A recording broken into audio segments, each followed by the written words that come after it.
بسم الله الرحمن الرحيم. والله يعني واحد مبسوط جدا بفوز الاهلي على سياتل الامريكي. يعني فعلا بطل عدى حدود افريقيا ولسه فالك بحلم كمان. ان شاء الله الاهلي هيقابل ريال مدريد يوم الاربعاء الساعه 9 بالليل. ان شاء الله الفوز يبقى حليف الاهلي. يعني والله الواحد يعني اذا كان اهلاوي ولا زملكاوي فهو فرحان في يعني بفوز الاهلي. فوز تاريخي. خامس مره يوصل لنص نهائي، ثالث مره على التوالي. يعني الواحد بسم الله ما شاء الله يعني مش عايز يحسدهم، يعني بسم الله ما شاء الله. وان شاء الله باذن الله نوصل لابعد نقطه في كاس العالم السنه دي، ونكسب ريال مدريد وناخد كاس العالم للانديه باذن الله. نوصل يعني ناخد كاس العالم للانديه. النهارده ان شاء الله هنتكلم عن تحليل اداء نادي سياتل الامريكي قدام قدام النادي الاهلي، وهنتكلم برضه عن تحليل اداء ريال مدريد وازاي الاهلي يعرف يجيب فيها اهداف. ان شاء الله باذن الله الاهلي يبقى فوز حليفه يوم الاربعاء. معكم علي اسماعيل في كوره كل يوم.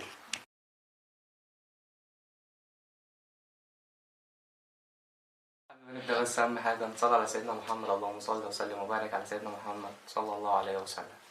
بالمناسبة بس قبل ما نبدأ، خلاص التلات لعيبة الزمالك مش هيتقيدوا في القيد الشتوي.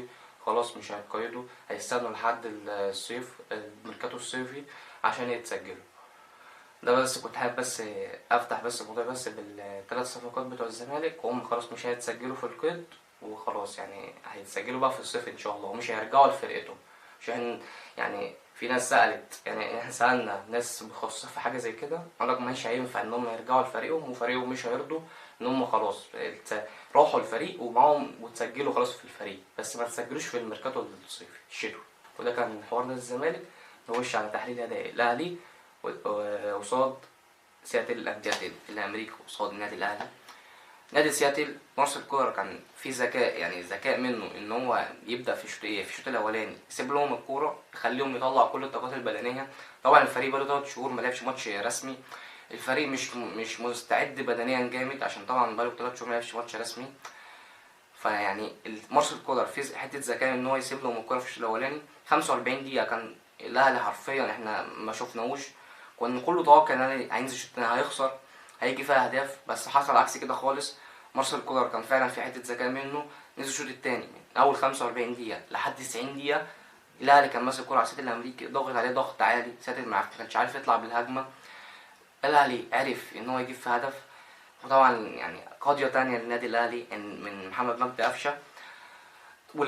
يعني بصراحة تقييما لمارسيل كولر في الماتش ده 10/10، لأن نزل في الشوط التاني غير أداء النادي الأهلي كله. يعني بصراحة الأهلي اتغير 360 درجة في الشوط التاني.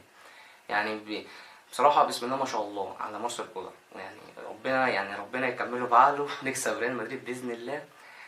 وده كان تحليلي عن أداء نادي سياتل الأمريكي والنادي الأهلي. نخش بقى على تحليل أداء نادي ريال مدريد والثغرات اللي ممكن الأهلي يجيب منها اهداف. عامة بتبقى من على الاطراف. قبل ما نبدا بس في 6 غيابات في غايبين عن نادي ريال مدريد قصاد النادي الاهلي. طبعا ال6 على ابرزهم كريم بنزيما، تيبو كورتوا. الستة الغايبين بنزيما، تيبو كورتوا، لوكاس فاسكيز، وفيرلاند ميندي، وميليتاو، وإيدن هازارد. دول ال6 لاعبين الغايبين عن نادي ريال مدريد قصاد النادي الاهلي. وعفاريت سنة حفيظ اشتغلت في الوقت ده بالذات. يعني ايه، الحمد لله. وان شاء الله يعني بس لوكا مودريتش وفينيسيوس شد بس بسيط اجهاد. ما يحضروش بس ماتش الاهلي. يعني كنت شاكرين جدا والله ليكم. عامة تحليل اداء نادي ريال مدريد هي من على الاطراف. يعني مثلا زي ما قلت لكم، يعني مثلا من ناحية كارفاغال دي اضعف جبهة نادي ريال مدريد. النادي الاهلي لو لعب عليها فعلا، يعني عبد القادر وعلي معلول لو لعبوا عليها، يعني خلوا لعبهم كله على الجبهه دي، هيعرفوا هنعرف يعني نخش منطقه الجزاء نادي ريال مدريد، هنعرف نعمل خطوره على نادي ريال مدريد. الجبهه دي في ريال مدريد فعلا جبهه ضعيفه جدا. يعني داني كارفاغال مش في حالته خالص الموسم ده، مش في حالته تماما. لا، احمد عبد القادر وعلي معلول انا بشوفهم متفاهمين جدا. احمد عبد القادر شايف ان مهاراته يعرف يستغلها قصاد نادي ريال مدريد.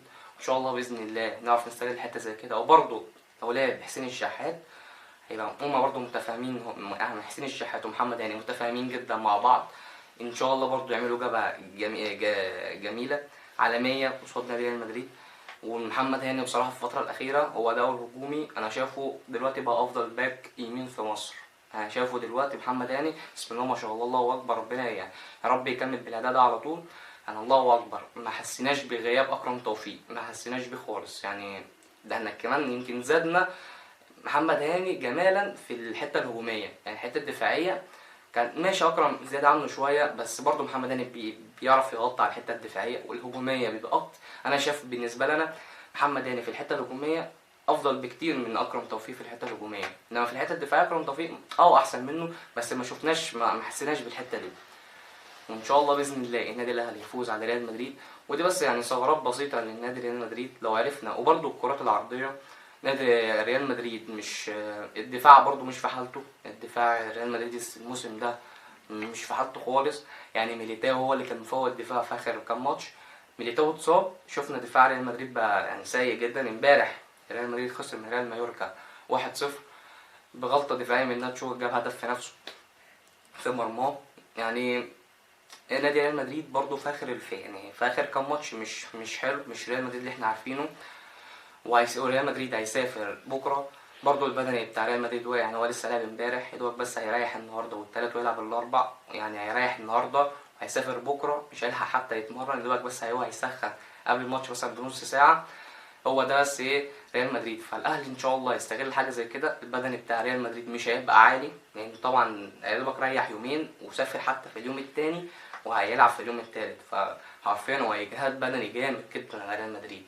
ان شاء الله باذن الله يكون التوفيق حليف النادي الاهلي، ان شاء الله باذن الله نكسب نادي ريال مدريد. انا اتوقع الماتش ده يخلص 1-0 او 2-1، مش هيخلص بفرق، مش هيخلص بفرق مثلا هدفين او 3 اهداف، لو فرق هدف واحد.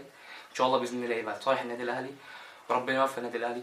ودي كان حلقتنا النهارده، اتمنى ان تكون عجبتكم، ولو عجبتك ما تنساش اللايك. كنت معكم علي اسماعيل، والسلام عليكم ورحمه الله وبركاته.